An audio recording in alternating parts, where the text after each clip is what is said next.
So, more steps, more fat loss, right?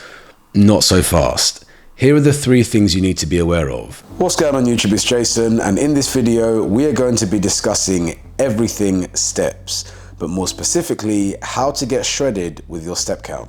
Now before I go into step count goals and body fat percentages and all of that, I wanted to cover 2 key principles of step count. Number 1 is your total calorie burn throughout the day and what that's made up of. And number 2, the calories in versus calories out principle and how that works in practice. Number 1 is your basal metabolic rate, or your metabolism. These are the calories that your body burns day to day doing its normal bodily functions. Things like breathing or circulating blood around the body, or even regulating your body temperature as some examples. Now, a lot of people are under the impression that your metabolism is a death sentence, i.e. when you're born with a certain metabolism, you're stuck with that for life. But when we look into science, we see that simply is not true. Things like your activity level and particularly your muscle mass have a huge influence on your metabolism and how many calories you burn at rest. So your metabolism, or BMR, accounts for around 60% of the calories that you burn day to day. Point number 2 is what is called the thermic effect of food. These are the calories that you burn chewing food, absorbing food, and digesting food. So here I have some lean burgers with lettuce and wholemeal rolls. Protein in particular is the most calorie burning macronutrient, i.e. it takes your body more calories to actually break down the protein. So with something like beef, your body can actually burn around 20% of the calories you consume just breaking down the beef. So if the beef you're consuming, for example, is 100 calories, the net burn, or the calories that are left once everything is digested, will be somewhere around 80 calories. And the third way we burn calories is through exercise. Believe it or not, exercise only accounts for around 10% of the total calories that we burn in a day. And the final way that your body burns calories is through something called NEAT. This stands for non-exercise activity thermogenesis. This essentially is all the things that you do outside exercise. So things like walking and getting your steps in, household chores like cleaning, or even fidgeting. This accounts for around 20% of the calories that you burn each day.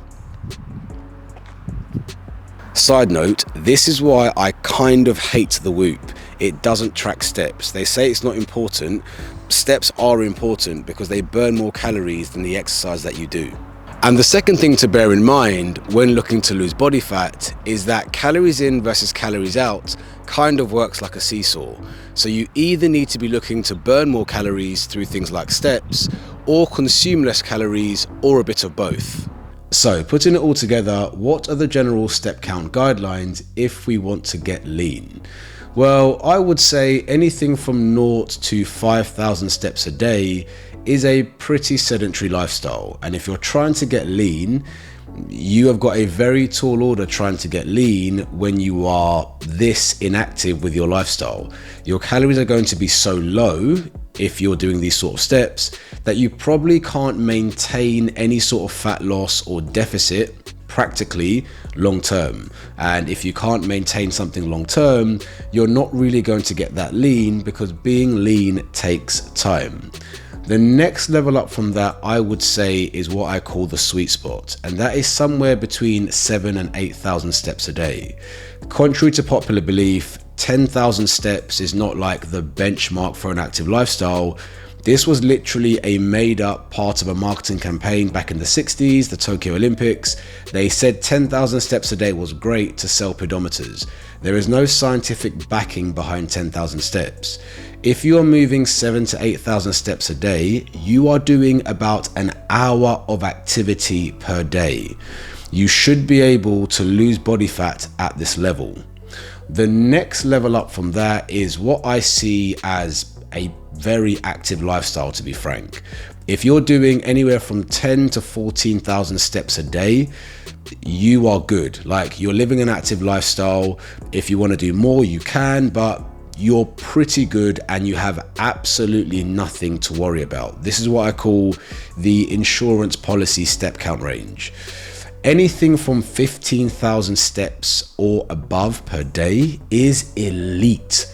Like 15, 16, 17,000 steps, I would say probably up to 20,000 is crazy. And to be honest, the only people that really need to be averaging those sort of numbers are people in the last stages of maybe like competition prep or athletes. Like if you're someone that is competing for, let's say, a 10K or a half marathon, or you're someone who, you know, with their job perhaps is moving 2, 3, 4 hours a day anyway, then it's okay to be in this range. But for most people, unpopular opinion, it's probably too much. And the second thing I would say with that is that nutrition is still the primary driver of body fat change. As I briefly touched upon in the previous point, if your nutrition is dialed in and your calories and macros are being matched to your body type and your goals, you should be able to lose body fat at 7,000 to 8,000 steps a day. As I mentioned, this is an hour of activity per day. If you're averaging those numbers, you should be able to lose body fat consistently week to week. So this idea that I must move 20,000 steps per day or lose no body fat, I would probably say that you're eating too much. But two things that I'll caveat that with is, number one, if you've been dieting for a sustained period of time, your metabolism will have dropped. So let's say you're a guy and you need 2,500 calories to maintain your body weight. This is a very generic number, by the way. Make sure that you calculate your calories according to your needs and your body. But let's say hypothetically 2,500 calories for a man, and you're eating 2,000 calories per day to try and create a deficit. There is a time at which, further down the line, that 2,000 calories will no longer be a minus 500 calorie deficit. It may become a minus 300 or a minus 200 as your body adapts to your calorie limit and also your reduced body mass. Let's face it, further down the line, if you're doing the right stuff, you are going to be a lighter person. If you can't just continue to reduce your calories because maybe 2,000 was already your limit, then I would recommend a step increase. It doesn't mean that nutrition isn't important, it is, but a step increase could help you create a larger deficit and keep things going. Going back to my seesaw analogy, you can push on either lever of nutrition or activity to create a larger deficit. And point number two, if you're somebody who is quite small and so you're starting with a light starting body weight, then when you go to create a calorie deficit, because your maintenance isn't that high, you may be looking at like 1,300 calories per day, which may be really difficult to stick to. So in this case, again, you could decide to push on the step lever to create a bigger deficit. So more steps, more fat loss, right? Not so fast. Here are the three things you need to be aware of. Number one is what's described in science as the overcompensation effect. They did a study on people called the Hadza tribe. These are hunter-gatherers, I think out in Africa, that are moving 13 to 19,000 steps per day. Over the course of this study, they measured their calorie burn and their resting metabolism, and they figured out that they weren't burning many more calories than people in the West that were living a relatively sedentary lifestyle. Bonkers, right? How can someone who's overweight in the West, moving like 3,000 steps per day, burn a similar amount of calories to someone who's moving out in the heat in Africa at around 19,000 steps per day? Well, what they found was that the people that were moving 19,000 steps per day, their bodies eventually adapted. So let's say I was doing 5,000 steps a day and I was doing cleaning, and for argument's sake, cleaning was burning 500 calories.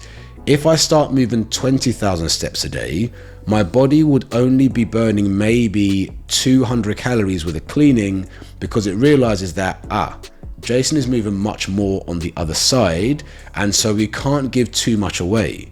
Don't forget, your body is first built to survive, and so it's not just going to give over all those calories really easily. It wants to lose body fat a lot more gradually. Point number two to be aware of, and again, this is documented in science. The more activity you do, as a rule of thumb, the more you tend to eat. Like, increased activity equals increased hunger generally. So let's say you're doing 10,000 steps a day and you are eating in a 500 calorie deficit. If you suddenly go to eating 20,000 steps a day, in theory, you might be burning an extra, say, 300 to 400 calories, but your body and your appetite will work together. You will probably end up, in most cases, finding those extra calories in either your portions or snacks.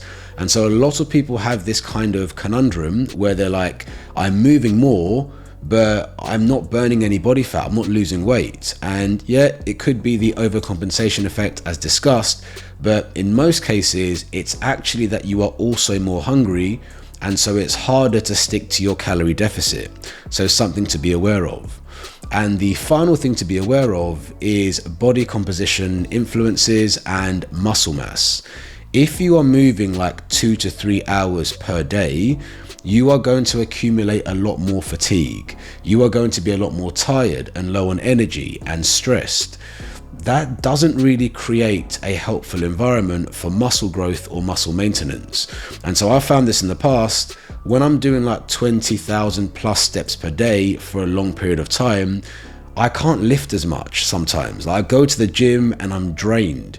And you need to be a lot smarter with how you recover and how you peel certain things back to manage both the step count and also your training.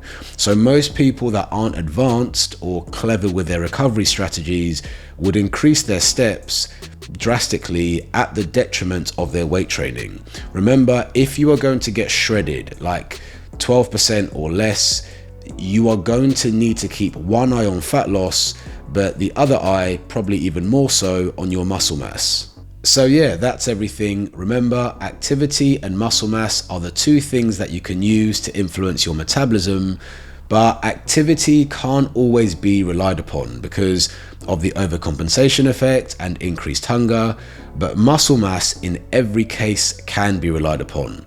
The more muscle you build, the more calories that you will burn at rest, and therefore it becomes a lot easier to maintain a leaner physique long term. For most people, I wouldn't recommend going above 15,000 steps unless you really have to, like you're at the business end of your shred, or you are trying to get incredibly lean, like competition lean, like I'm trying to get at the moment. But it is a risky strategy, and for most people, the increased reward does come with increased risk. And if you're not managing that properly, more likely than not, it could probably make you suffer detriment in another area. So yeah, that is everything. Hope you enjoyed this video and found it helpful. Don't forget to like it if you did.